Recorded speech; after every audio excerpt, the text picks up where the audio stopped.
Hello, Jeff Exline in the Weather Center. Oh, it looks like I'm cut off. There we go. Good morning, everyone. Actually, not the Weather Center, it's the Digital Content Center.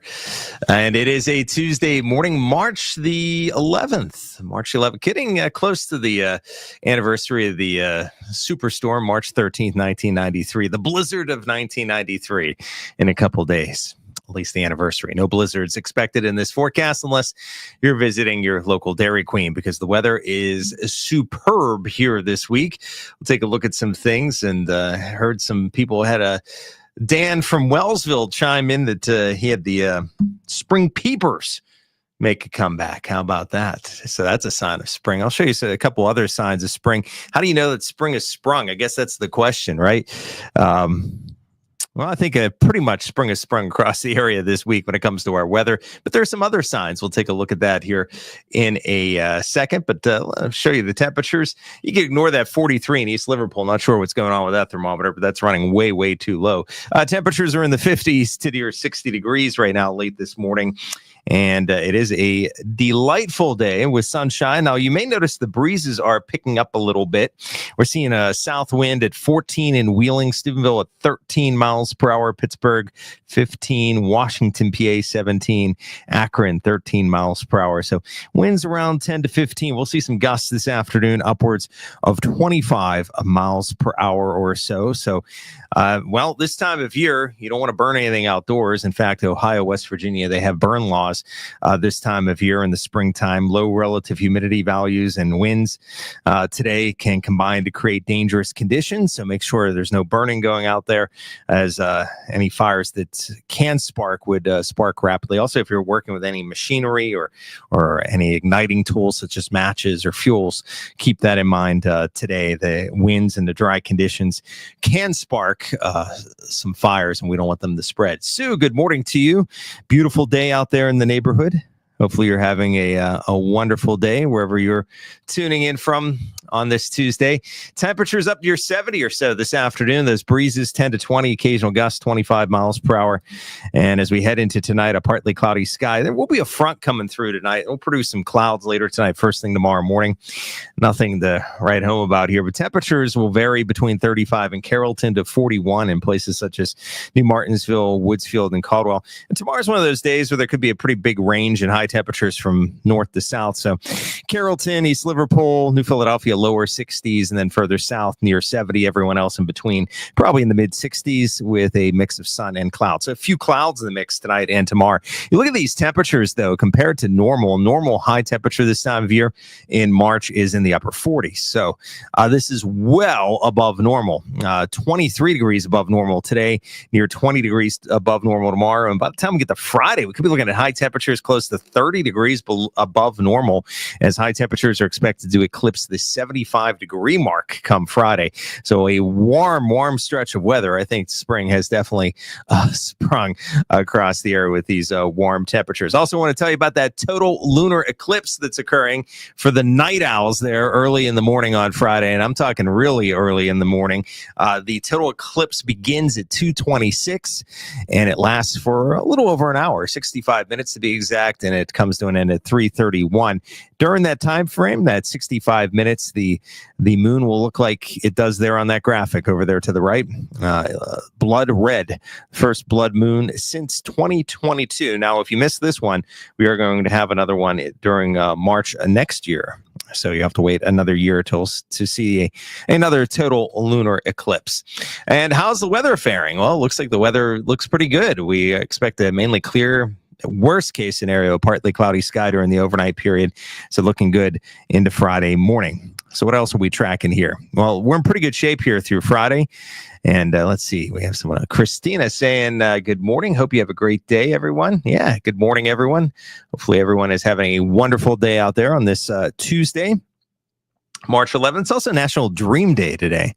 So I don't know what your dreams are. Maybe you're dreaming of more of this nice weather. But so today is National Go for Your Dreams, whatever that may be. Spring fever this week. That's the big headline. And we're in good shape through Friday when it comes to weather. There's really not a whole lot going on. The weekend does get a little more active as the system approaches the area. There will be rain showers. I know it's bad timing for the weekend, but we actually could use the rain. We have a deficit now of over 2 inches for the year. And of course, we're coming off of last year, which was very dry. This winter at the Ohio County Airport was the 4th driest winter on record. So, I know we've been seeing some rain and snow at times, but especially when we saw that snow in January, there wasn't a whole lot of water content to it. It was very dry because of the cold air. Speaking of cooler, it will be getting a little bit cooler by the time we get to St. Patrick's Day on Monday. But highs near 50. Nothing, it's going to cause you to break out the green parka or anything like that on maybe if you want to wear something green, I guess, on St. Patrick's Day. Okay, let's take a closer look at the system over the weekend, as there's going to be a pretty intense area of low pressure across the plains that'll be moving eastward.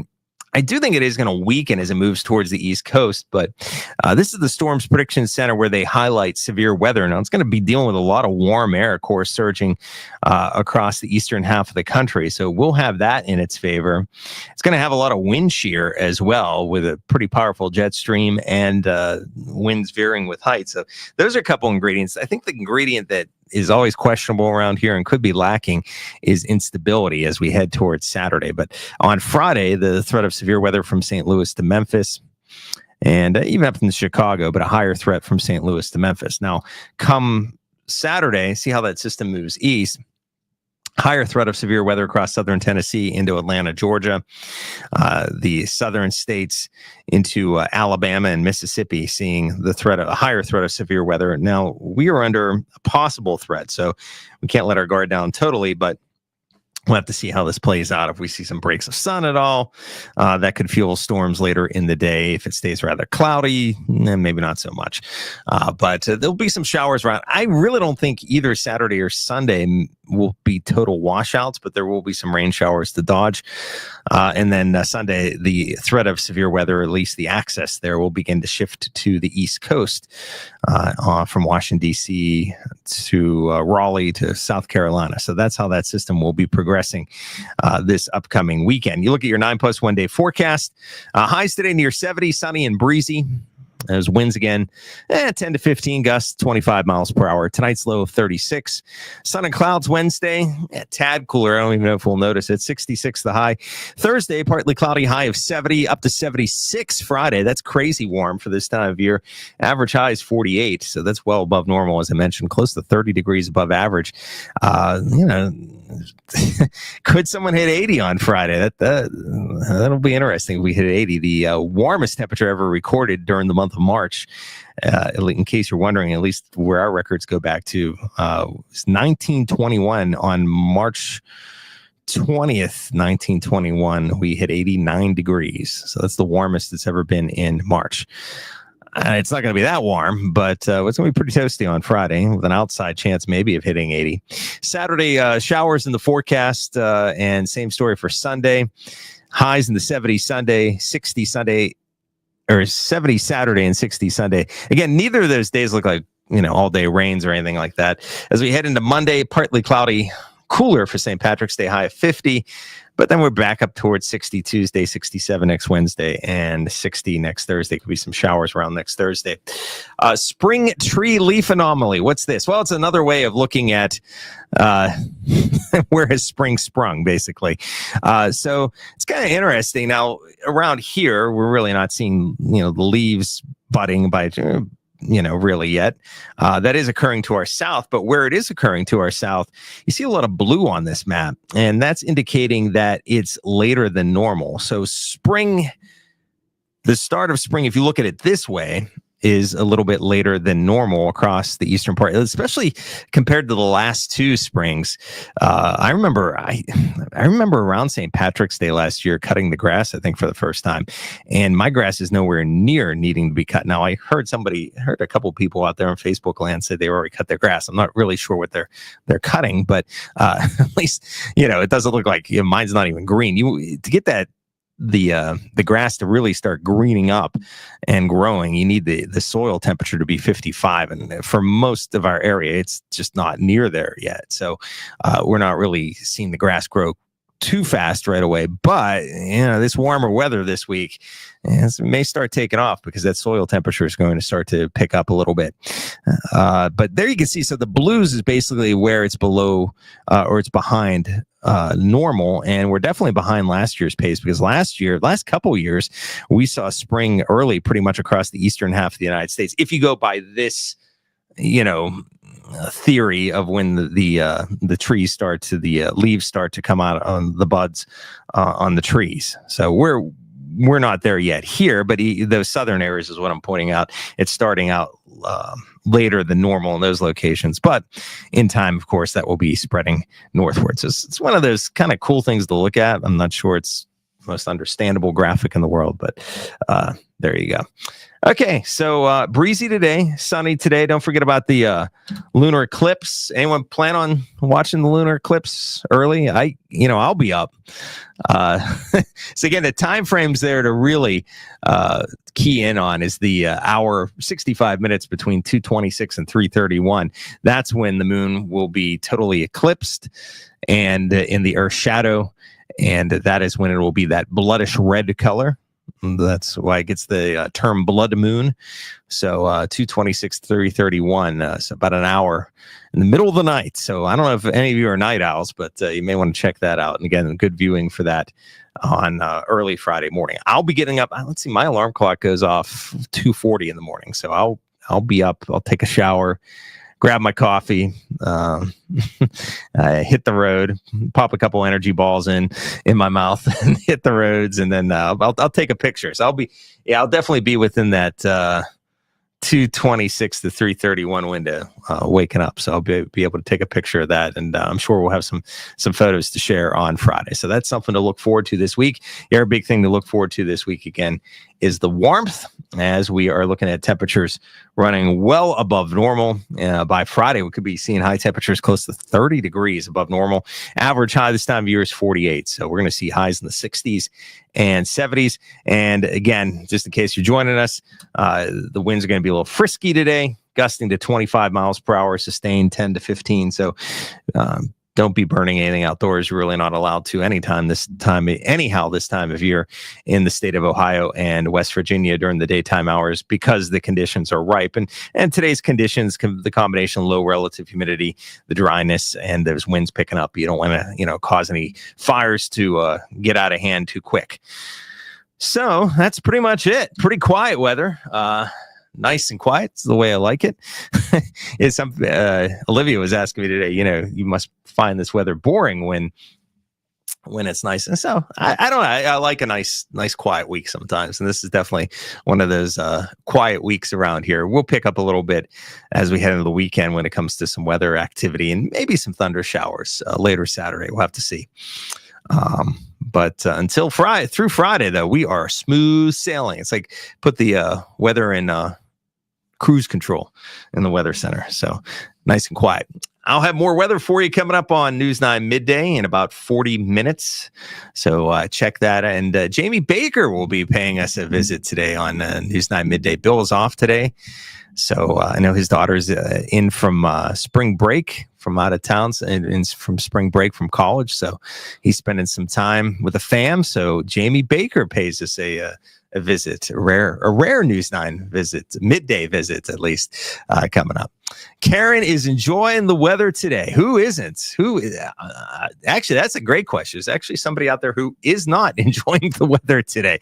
That's a good one. Karen, I'm glad everyone's enjoying the weather. I guess unless you're a snowman. I don't think there are any snowmen left around here though, but unless you're really, really clamoring for one more snow, I guess you're not enjoying the weather. But I think at this point, it looks fantastic. And again, I wouldn't be shocked if we see snow again. I know that's what spring does to you. You get used to this week. Okay. Next week's probably not going to be quite as warm as this week. Still not bad. high of 50 next Monday, and we'll see some 60s later on, but probably no 70s next week. But we could get a week where it's a good old clunker in there, or at least several days in a row where you get the clunkers in spring, where you go back a little bit. It's like you take a couple steps forward and then you take a step back. That's spring sometimes. So look for that to come out. I'm sure we're not done with seeing at least some snowflakes. We're going to see a big storm at this point of the game, probably not, but it can happen later in March and April. We typically see our snow. I got to check to see if the forsythia are blooming, because you still expect a couple more snows after the forsythia are blooming. What is factoring the cause for the heat wave, says Kyle? What's the factor for the heat wave? Well, that's a great question, Kyle. There's a big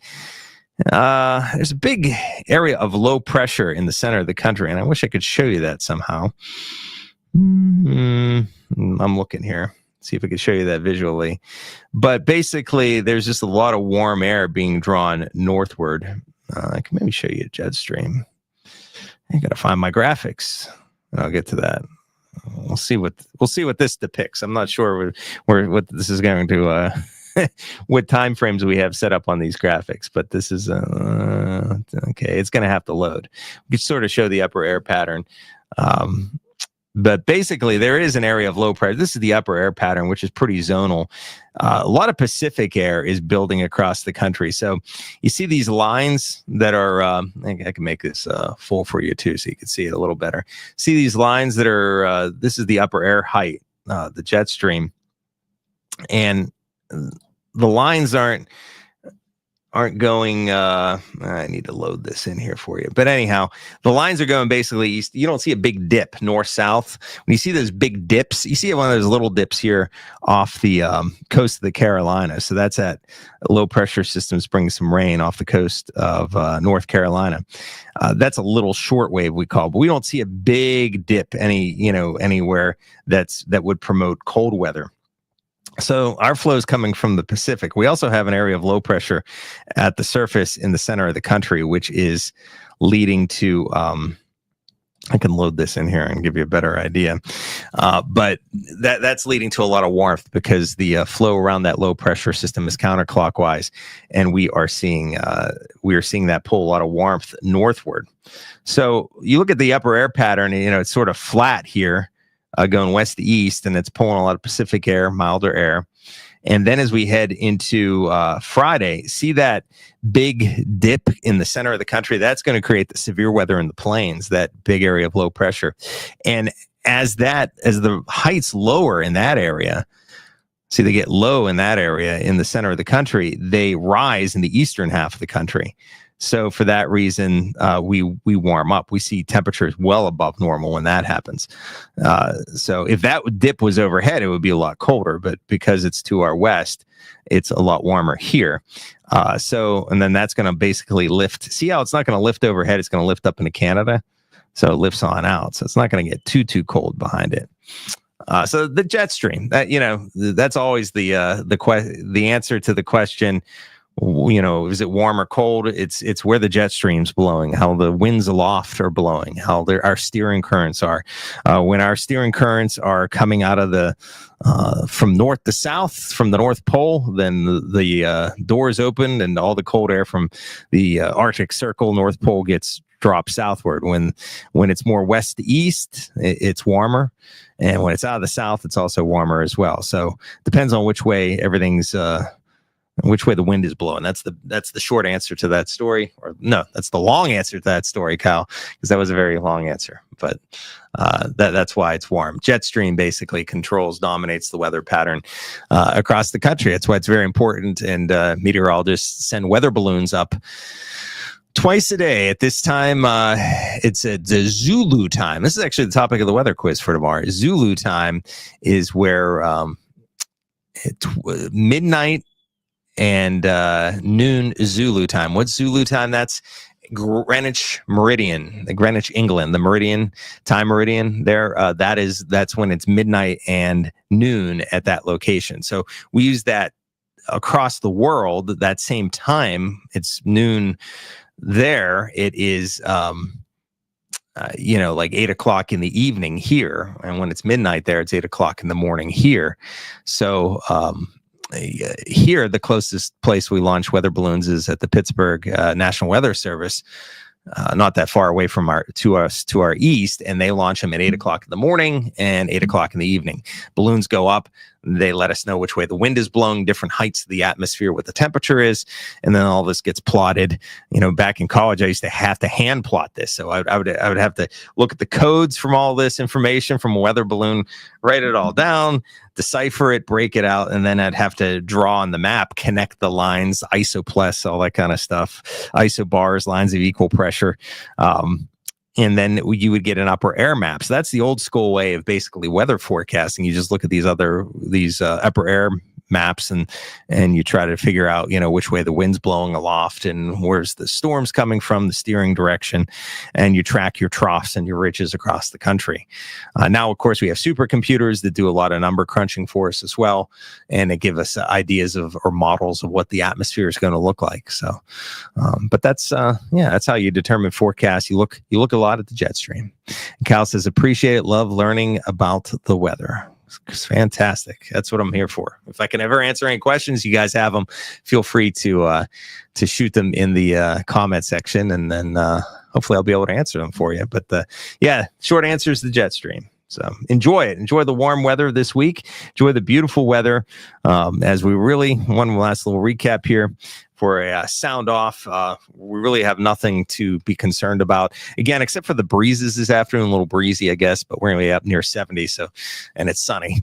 And our warm weather continues through Friday, with the warmest day of the week likely being Friday, out ahead of that trough that's building in the center of the country. And then we'll see the threat for some showers and thunder showers around over the weekend. But as I mentioned, neither of those days look like all-day rains, with highs in the 70s Saturday, 60s Sunday. Probably the best chance we're going to hear some thunder would be later Saturday. And then come Monday, it does turn cooler briefly with highs near 50, but then we bounce back up to 60 next Tuesday, Wednesday, Thursday. Probably not as many 70s next week, probably more 50s and 60s next week. So that's what we have for you. Enjoy the lovely weather. Enjoy it. Get outside today. I plan on doing so after work for a little bit. I don't know, doing so. I need to look at my hydrangeas because I think I need to prune them back this time of year. I need to look up on that. I think this is about the time of year. I know I always leave them during the winter time to protect the plant, but I think this is about the time of year in which I want to cut back. But I got to make sure I cut off that old vegetation from last year, but I got to make sure I don't cut the new vegetation if it's beginning to sprout up. So if you have hydrangeas, you probably know what I'm talking about. That may be on my honey-do list for this afternoon. Okay, have a wonderful Tuesday, everyone. Enjoy the weather wherever you're at, and